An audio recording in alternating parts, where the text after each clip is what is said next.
नमस्कार मित्रों,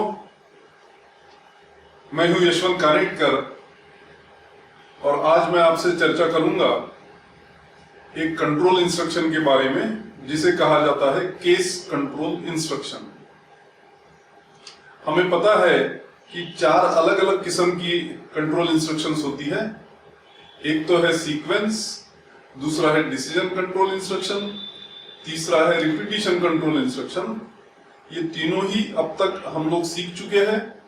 अब चौथा होगा केस कंट्रोल इंस्ट्रक्शन। तो आइए इस केस कंट्रोल इंस्ट्रक्शन को हम समझने की कोशिश करेंगे।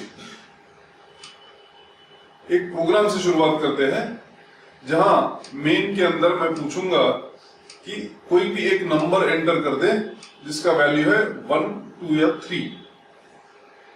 इसे अगर हमें रिसीव करना है तो हम लोग स्कैनएफ का प्रयोग करेंगे। स्कैन करने के बाद मुझे देखना है कि वैल्यू n की 1 है, 2 है या 3 है। जो भी वैल्यू होगी उस हिसाब से मैं कुछ इंस्ट्रक्शंस एग्जीक्यूट करूंगा।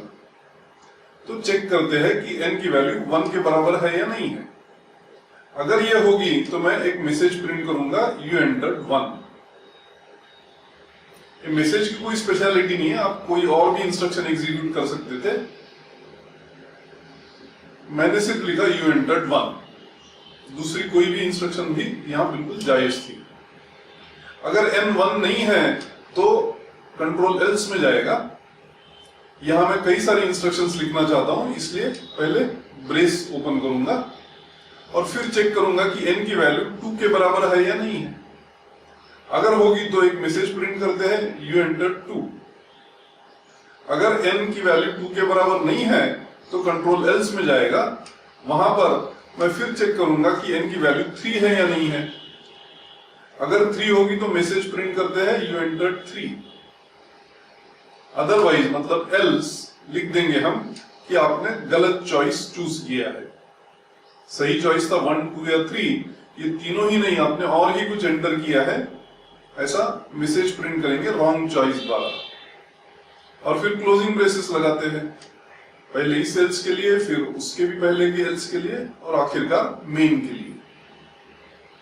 आप कोई भी नंबर देंगे तो आपको पता है कि ये प्रोग्राम सही तरह से काम करेगा।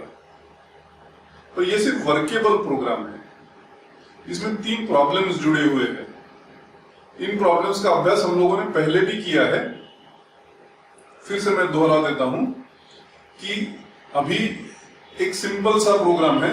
अगर कल कोई रियल लाइफ प्रोग्राम करते हैं जिसमें कई सारे नंबर्स हम रिसीव करेंगे तो कई सारी इफ एल्स भी लिखनी होगी हमें। अगर हम कहते हैं एंटर नंबर बिटवीन 1 and 10 तो फिर तो इफ्स भी बढ़ जाएंगे। तो मैचिंग ऑफ इफ एल्सेस ये एक उलझन रहेगी। दूसरा प्रॉब्लम ये रहेगा कि हम लोग अभी तो इफ ब्लॉक में या एल्स ब्लॉक में एक एक स्टेटमेंट लिखते आ रहे हैं। अगर मल्टीपल स्टेटमेंट्स रहे तो आपको पेयर ऑफ ब्रेसेस का प्रयोग करना होगा। तो कई सारी पेयर ऑफ ब्रेसेस हो जाएगी, उन्हें भी हमें मैच करना होगा। ये हो गया दूसरा प्रॉब्लम। और तीसरा प्रॉब्लम यह है कि जैसे जैसे ये कंडीशंस बढ़ते जाएगी प्रोग्राम राइट साइड में क्रीप होता जाएगा, राइट साइड में खिसकता जाएगा। अब ऐसा होने के बाद अगर प्रोग्राम नहीं चलता है कोई कारणवश तो कहां गलती है ये निकालना भी मुश्किल हो जाता है। तो ये तीनों प्रॉब्लम्स हम लोग पहले फेस कर चुके हैं। उस टाइम हम लोगों ने इसका सॉल्यूशन निकाला था कि हम इसे सुलझाएंगे रिलेशनल और लॉजिकल ऑपरेटर्स का प्रयोग करके। पर यहां लॉजिकल ऑपरेटर्स का प्रयोग नहीं कर पाएंगे क्योंकि हमें ये नहीं देखना कि ये रेंज का प्रॉब्लम है क्या। हम ये नहीं चेक कर रहे कि n की वैल्यू 1 to 5 या 6 to 10 या 11 to 15 है या नहीं है। हम लोग स्पेसिफिक वैल्यू चेक कर रहे हैं। तो स्पेसिफिक वैल्यू चेक करने के लिए लॉजिकल ऑपरेटर्स कोई काम के नहीं है। इसके बदले मैंने क्या यूज करना चाहिए, जो चौथी कंट्रोल इंस्ट्रक्शन है जिसे कहते हैं केस कंट्रोल इंस्ट्रक्शन।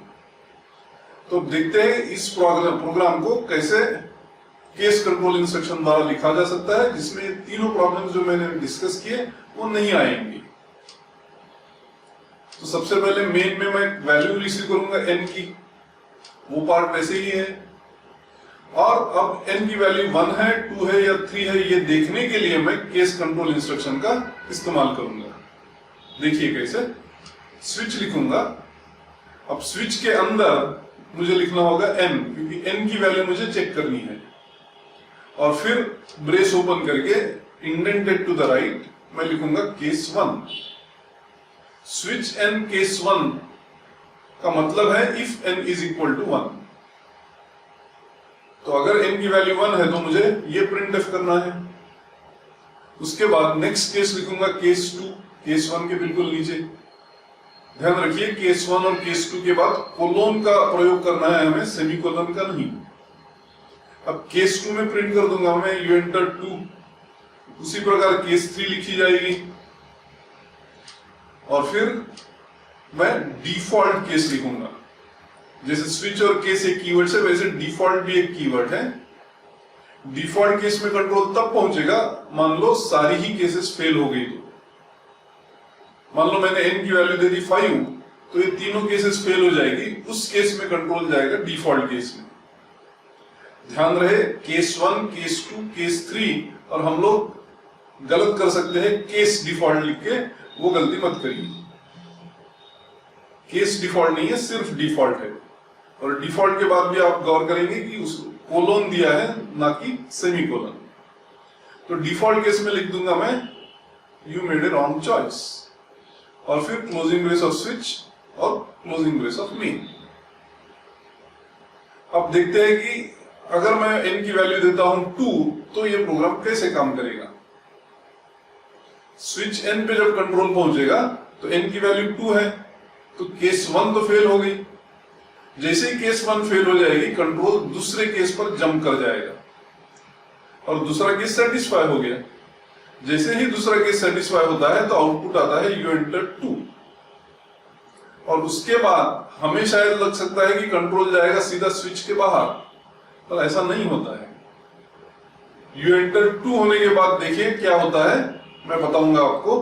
पर पहले ये समझ ले कि कोई भी केस अगर फेल हो गई तो कंट्रोल कहां पहुंचता है, नेक्स्ट केस पे।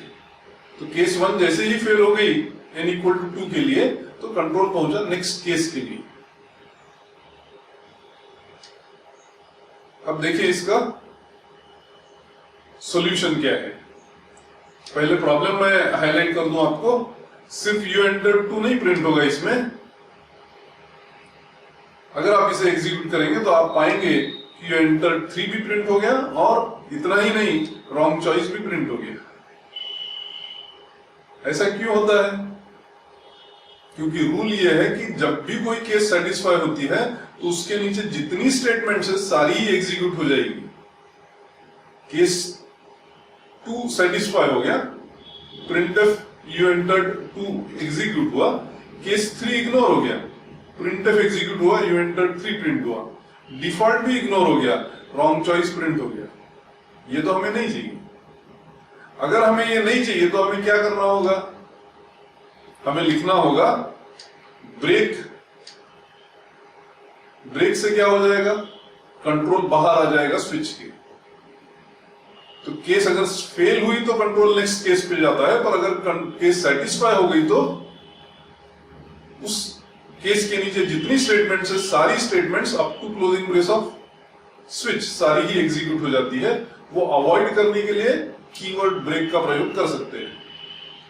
अब मान लो मैंने 2 दिया तो केस 1 फेल हो गई, कंट्रोल जंप करके केस 2 पे पहुंचा, यू एंटर 2 प्रिंट हुआ, और ब्रेक सीधा आपको लेके जाएगा स्विच के बाहर। वही हमें चाहिए। अब ये ब्रेक एक जगह लिखने से तो होगा नहीं, मुझे केस 1 में भी ब्रेक लिखना होगा, उसी प्रकार केस 3 में भी ब्रेक लिखना होगा। ये अगर मैं करूंगा तो अब मुझे डिजायर्ड आउटपुट मिल पाएगा, जो कि है यू एंटर 2।